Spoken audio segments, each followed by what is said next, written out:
Dans ce village de l'oblast de Belgorod, les habitants constatent l'ampleur des dégâts. Ici, des bâtiments administratifs ont été endommagés et incendiés. Au moins 9 localités ont été bombardées dans cette région frontalière de l'Ukraine. Et dans la nuit de lundi à mardi, plusieurs attaques de drones ont visé la zone. Face à l'incursion d'un groupe armé dans le district de Graivorone, la Russie a décrété un régime antiterroriste et des civils ont dû être évacués. Pour l'instant, vous ne devriez pas rentrer chez vous. Je m'adresse aux habitants du district de Graivorone qui ont temporairement, et je les en remercie, quitté leur maison. En fin de matinée, l'armée a annoncé avoir éliminé les infiltrés. Sur Telegram, l'incursion avait été revendiquée par la Légion Liberté pour la Russie.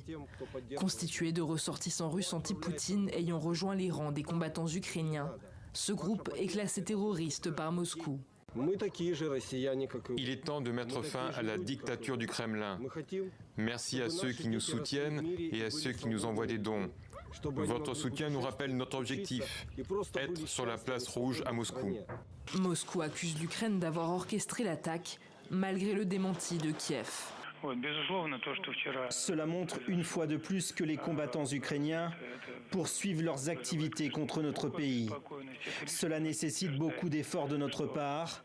L'opération militaire spéciale en Ukraine continue justement pour éviter d'autres infiltrations à l'avenir. Le président Zelensky, lui, s'est rendu aujourd'hui sur le front de Donetsk et a annoncé la création de nouvelles brigades militaires.